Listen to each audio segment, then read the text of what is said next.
Conversations.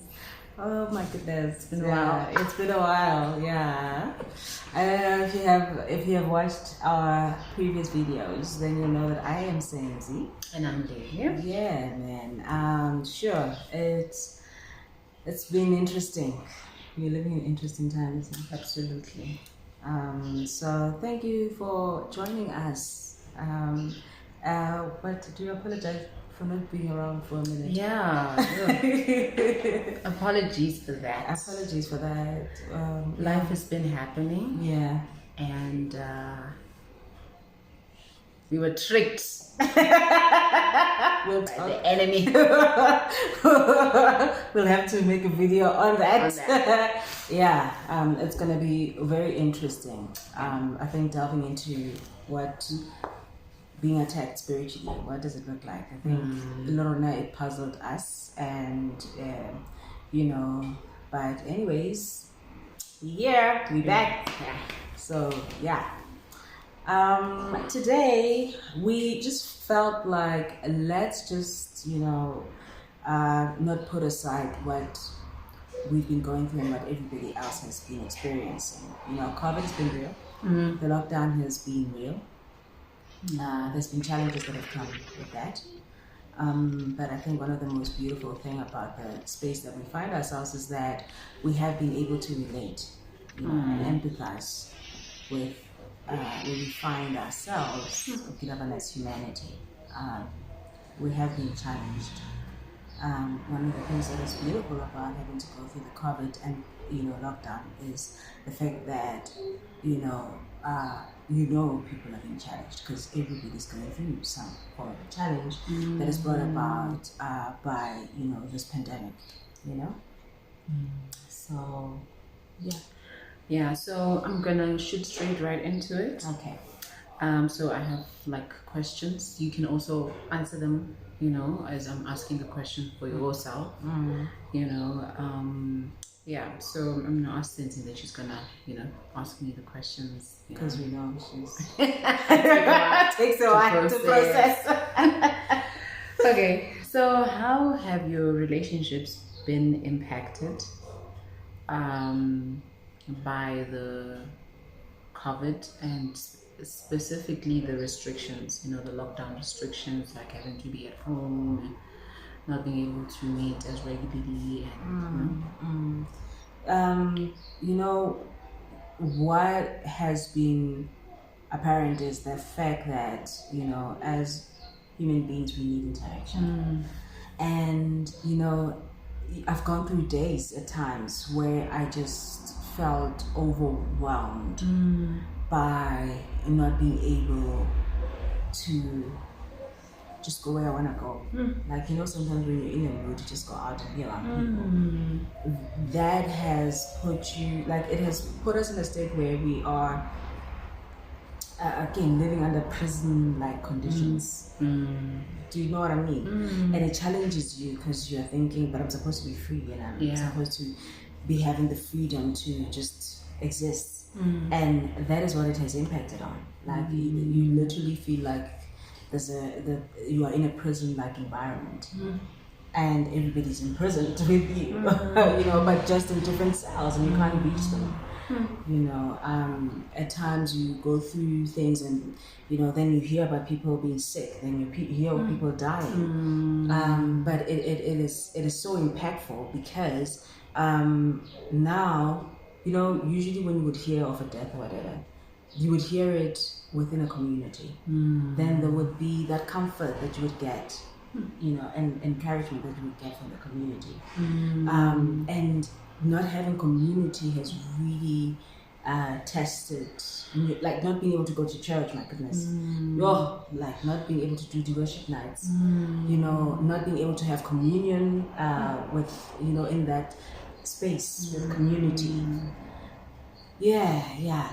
Online streaming has being helpful, but just human interaction and the energy, that we share. Yeah, it has been difficult. It has been tough. It has really been tough. Sure. Wow. I hear you.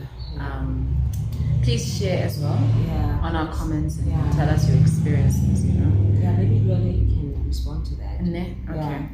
Sure. For me, it's been tough. Like, I've gone through different experiences, and I am an introvert and an extrovert, right? So for me, my introvertedness feeds into my extrovertedness. So at some point I was like, I was happy to be home, to learn to bake stuff and whatever. And at some point I just lost touch with the part of me that is a social being. I just felt like something just shifted,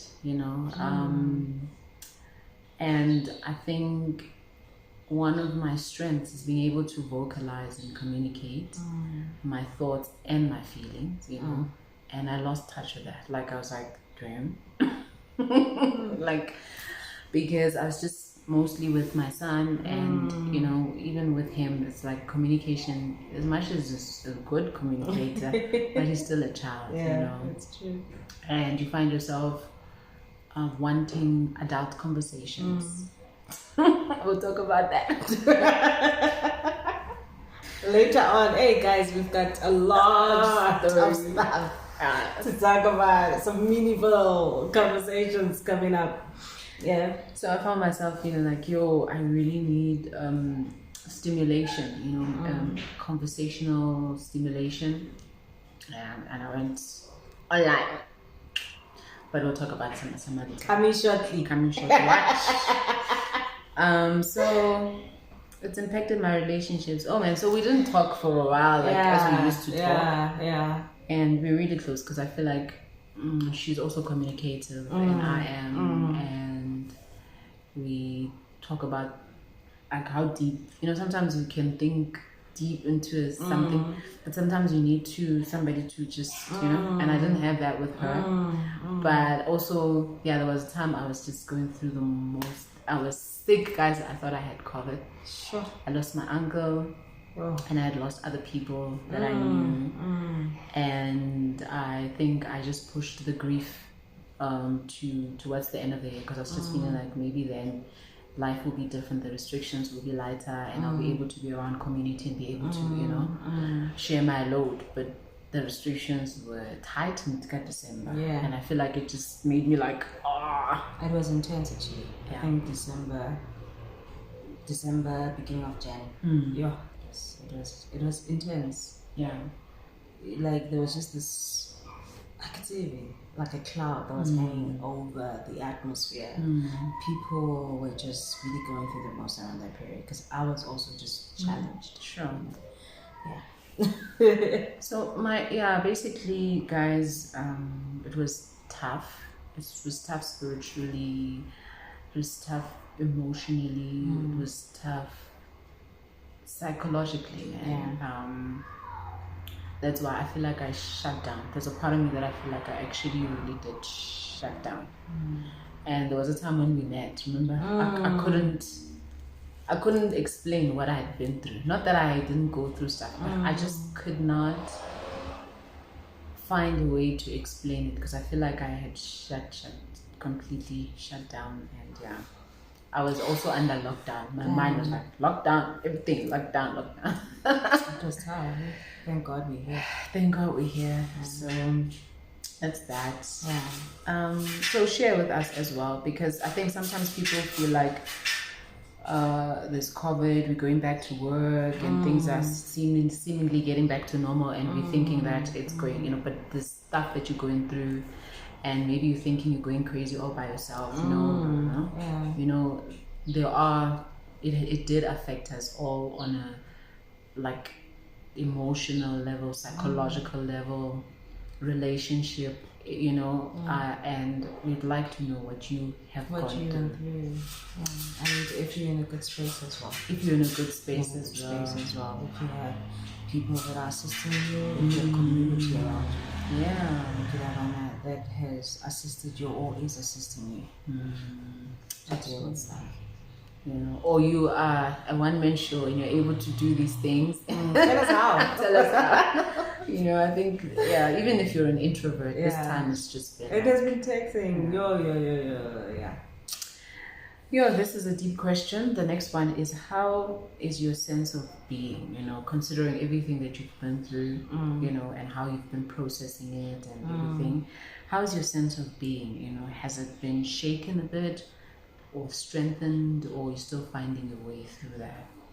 I think my sense of being is...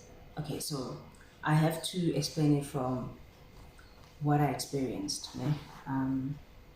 Knowing like we told you guys we are born again Christians, but we see it as like a deep spiritual walk. It's committed, like a seriously committed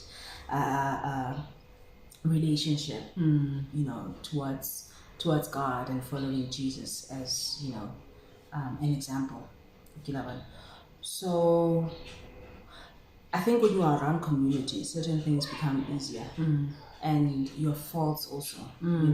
Because you are in a space where you can express yourself around people. So sometimes you go through challenges, but there's counsel, there's access to counsel, and so something does. You don't have something lingering on forever, without having someone to help chew on it, and then it's like breaking it down. That you have community to break it down, or counsel, or our friendship, because this is where I come from. That when we break something down, it's like, oh, okay, then I walk away feeling like you're a bit lighter. So what happened is I found myself reverting back to how I would deal with default settings. Default settings. I found myself going back to default settings, like I was saying, where it's like, sometimes I would get really angry, and I'd be like, and it's like, like I can't even, push myself back. I'm really getting annoyed and I'm getting very angry. And I'll be surprised with myself, and because of the fact that emotionally, I'm not always in tune with where I am emotionally. And having the community that I have and having you as a friend has helped me to be able to say, oh, okay, actually, you know what? No, you are not angry. You are sad, And it's like, oh, yeah, I'm sad. I'm like, sad, this is why I'm sad, So then, because of having the challenges take place, then not having a space to go for counsel, having a space to, be able to break it down, because the thing, online is overwhelming, and online needs data. Do you understand what I'm saying? So by the time you gain access, because you can't share it as and when, and it's not long enough. Because you see, when we hang around or when we have coffee, whatever, we'll talk about like how's your kids and whatever, but then you get to a point where you delve deep into things because the time allows for you to go there.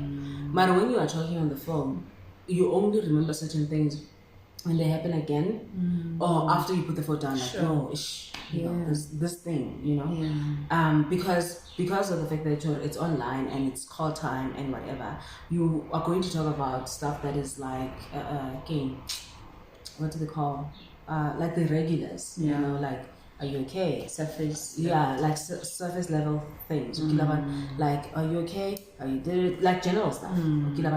And matter when you are, whether you go to church or you are in community or you're around friends, it allows for you to go into deep issues.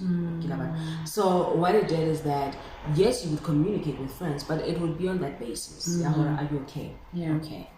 And sometimes, like, I'm not okay, but I don't even know why I'm not okay. Do you know what I mean?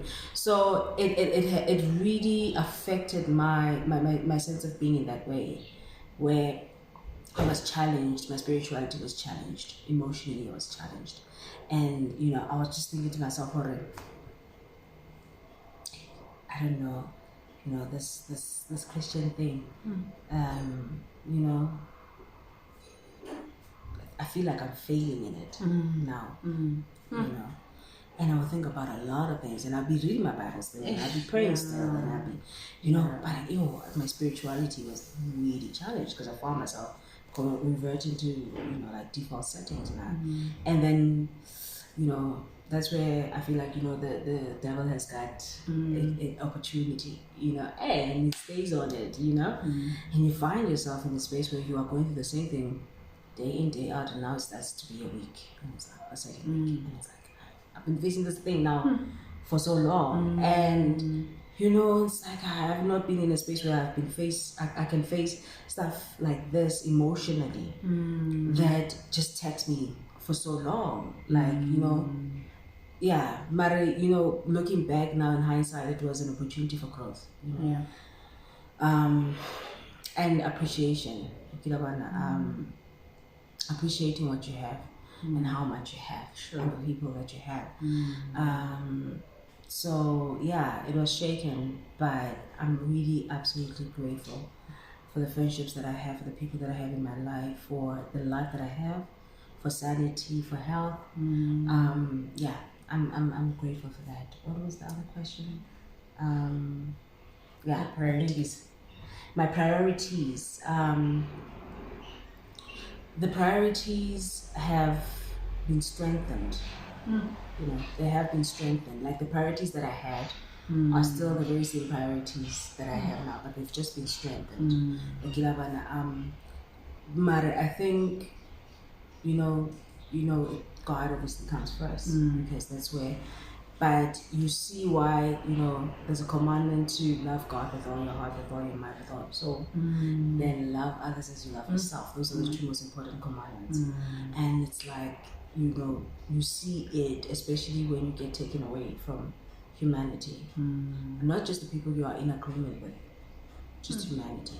Yeah. Because different people at different certain experiences into this journey of life, and you know, just being around people, you know, just the energy of being around other human beings. It's like it is important for us to care for each other. You know, it's important for us to care about each other. You know, it is important. So the priorities have gone away from, you know, sorting things out, career, The priorities have been very simple. You know, the priorities have been, God, help me to have sanity for my children, for those that I have around me, to make it through this thing. Because it started off like, oh, it's just gonna pass, and it's like it's staying on longer than we thought. You know, and it's like, when is it? You know, it went from it's gonna end, and then it's like, when is it gonna end? Is it ever gonna end? It's not true. Yeah, it's like no, this thing's not, you know, not real. Yeah, and now it's going on. It's like that. I think there was a point around December. It's like, are we gonna live like this forever? Are we ever gonna be in a world where we don't wear masks and social distance and not be able to go out to certain and all those things are not good for single people. It's not good for single people. Am I ever gonna find somebody? The mask and the social distancing. You know what I mean? They work against it. Which then leads to a point which requires also a video on online stuff. Online stuff, because everything, you know, moved there online. Because people don't wear masks online.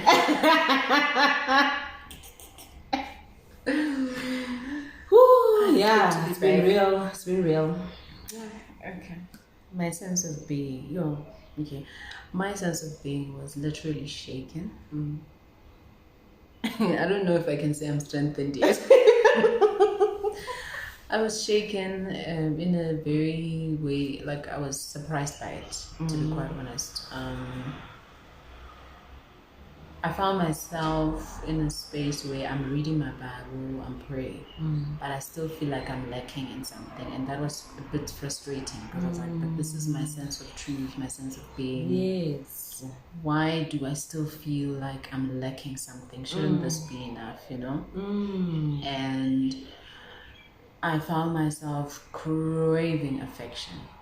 guys. Like, and I remember thinking about that, and I felt a little bit ashamed about that because I felt like, but king affection, you know, and we grew up in an era and in families where affection it happened maybe when it's your birthday. I don't know.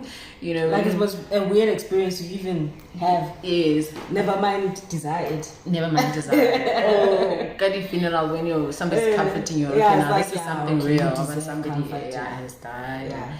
You know, and I know it's a joke, but you know, I get what we're saying. We are unlearning so that we can learn. Yeah. It's the truth of now where I'm from. My family now is different. We do hug each other now.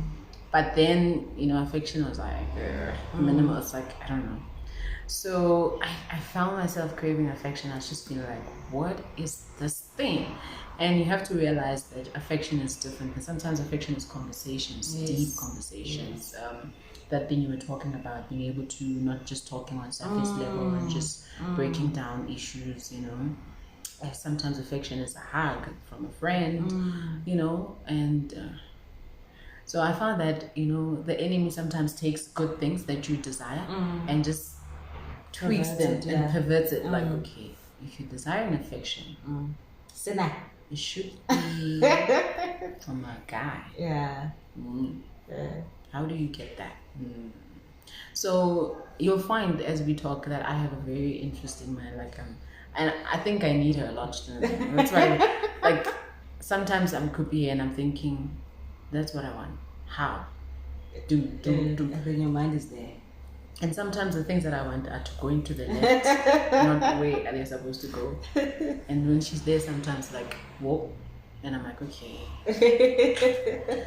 You know, so that's the importance of community. Yeah. Having somebody when you are being weak, they're able to be like to strengthen you, and you are able to be strong when they're weak, type of thing. You know, so I craved affection, and it seemed like it's a small thing, but to me it was a big thing. I remember thinking, my God, of all the things, affection, how come I don't have it? Yeah. You know, and and that's that. And I craved, sometimes you crave, I used to miss people from the community of church that I've never spoken to. Anyway. Just to see them, you know, just to see them and to observe them, you know, just somebody, it's not even like somebody like it could be Mama Ole. It was so weird. Just that whole space and that environment. Just the energy of it. That energy. You know, or the feeling of singing together with your church family. And just to walk around without a mask, you know, just to leave and not to think about. By the way, I used to sanitize before sanitization. Yeah. That's not a big deal. Yeah. But just to walk around without a mask and, you know, I miss that. But also my relationship with my father, you know, was just, like I said, there was that thing, but I'm reading the Bible. And sometimes the Bible, it's not that it's harsh, but it's the truth. And to face yourself every day, it can be tiring for me. Like I've fallen in love with the person I am, but to face myself, because the Bible always reveals the truth about who I am and where I'm at. And sometimes, if not most of the times, I'm lacking. I find myself lacking. Yes, the Bible encourages me, but for me, I don't only look at it from that perspective. I'm looking at to grow and love growth. So sometimes you're looking at yourself and you're like, wow. When are they interesting? That's fear. Yeah. But sometimes you need somebody to be like, yes, you are fearful, but you also have this, you also have that, you also have that. So that encourages you, that builds you, you know. And I was just reading, there was a time I was reading about David and Jonathan, and there was a time where David was just going through a hard time. And it says that Jonathan went to him and strengthened him in the Father, in God, you know. And I was like, he probably needed that, you know. And later on, as you're reading, it says, you know, when his soldiers were against David, because, you know, if you read that, you'll find out, it says, now he strengthened himself in God. You know, that it took for Jonathan to strengthen him. First he had that incident where Jonathan strengthened him in God. Then he had a time where he was strengthening himself in God. So it is important. You know, it wouldn't be there if it wasn't important, you know. And also how Abigail encouraged David as well, you know, that we need to speak truth and encouragement to each other. And I was just thinking as you were saying that you know, so just as much as the Bible is the breath, it's God breathed, we also, the thing that keeps us alive is of God. And as I'm speaking those words, it's life. It comes, you know, hearing them and going straight to you, it's life. That's why it's important, you know, what we say to each other, you know, and how and hearing is necessary. Yes, It's there. you know. So so my sense of being was really shaken, and you know, I feel like I'm getting to a point in Yeay where, you know, things are slowly getting there. And my priorities, I felt like I had to go through a time where I just literally had to relearn how to prioritize, in the sense that there's just a lot of sorrow, there's just a lot of fear going around, you know. Now you don't only fear being infected, you fear what if I get infected, if I feel sick with anything and I go to the hospital, I might meet somebody there who might infect me. And even if I meet somebody there, there's not enough beds. You know, that whole lot of thing that was going around. And also just hearing of the passing of people that you've known, you know, that you've been around, that you have memories with, that you've learned things from, you know. And there's that thing, you are battling with the fact that you want to be grateful that you're still alive, and then at the same time somebody else has lost their lives. So now there's that thing of, it seems a little bit selfish for me to celebrate that I'm alive and somebody else lost their lives, and, you know, and to deal with those things, intricacies and to how we think and process things.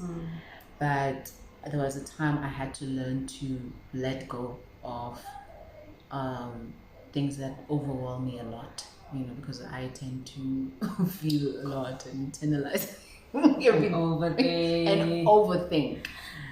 And so I had to let go. I had to realize it's a commandment to rejoice in all circumstances. And I was just sharing with you guys when we went away that, you know, I looked at it and I was like, the Bible says rejoice in all circumstances, rejoice. And it also says whatever is pure, whatever is lovely, whatever is praiseworthy, you know that scripture. It says focus on those things, you know. And I had to take it as a commandment, that it's not a suggestion, it's a commandment, you know. And I had to let go of my thinking pattern and how I process things, and embrace what the Bible is saying about, you know, how I need to think and what I need to think about. And to allow God's joy to be my strength, you know. And I was like, okay, so I had to let go of certain things. I had to let go of overthinking and over processing, and just for me now it's like one thing at a time, 1 minute at a time, 1 day at a time, you know. And to celebrate that, to be grateful for those things. And if I don't have control of it, I let go. It's in the hands of the Father, you know. And even with my family, there's certain things that are happening and I'm like, guys, I don't have control. Let's only pray. Well, that's all we can do. Just as much as I can trust God with my life, let me trust God for other people's lives in everything else, you know. Everything. So for me, that's how I'm looking at things, that I'm prioritizing peace. You know, I'm prioritizing peace because I operate better at peace. You know, and I've been blessed with peace. You know, so I think that's where I'm at right now, and that's how I'm processing things. And so yeah, man. I think guys comment. We are also we absolutely want to thank the ones that, everybody that has commented. And, it really does something to us, your comments. Because this is not about us or seeking, to be known or whatever. I'm not a camera person. This is just from a space of imparting what needs to be imparted. It's just obedience really to do what needs to be done. And God just sending us out here and placing us in this uncomfortable space of having to put our faces out there and put our lives out there. So, share with us, commune with us, let's share and strengthen each other and nurture each other. That is it. So the routine is comment, like, and share. Sharing is important. And subscribe, please. Oh yeah, subscribe. So that, when we have a new video, because now you see we haven't posted in a while. But when you've subscribed, the moment we post it, you get a notification. You get a notification. And, we can be able to grow and more people can be able to gain access to this. We have really been having heartfelt messages, reading those messages where, someone comments on how, our message was able to help them. So, sharing this video is not just for the sake of us wanting to, be publicized for the sake of. Besides, we only have like 33 people watching, so you know what I mean. So guys, please just share it with people. You never know who might need to hear this, and this could be the assistance or an encouragement that they needed to hear. So please, guys, let's hold each other's hands. It's online. We're holding each other's hands because not everyone speaks. But let's continue. As humanity, we depend on each other. Absolutely. So let's continue caring about each other and caring for each other. And also your prayers, who knows we are here because you've prayed. Amen. Because you've gone through stuff, Amen. So also we appreciate that, and also sharing your lives. There's people who've shared their lives on this platform, just sending us messages, and thank you for trusting us. And we are praying. We're praying for each and every one of you. And thank you for the thank yous as well. They're very encouraging. Thank you for the ones who are like, we've been waiting. Yeah, we had to pull up ourselves and be like, okay, I guess we have to do it. It's not about us. It's not about us. It's not about us. So thank you. Because of you, we're going to be posting every week, as the Father permits. And thank you so much. We love you, and we pray for you, and we are encouraged by you. Thank you. Bye. Bye-bye.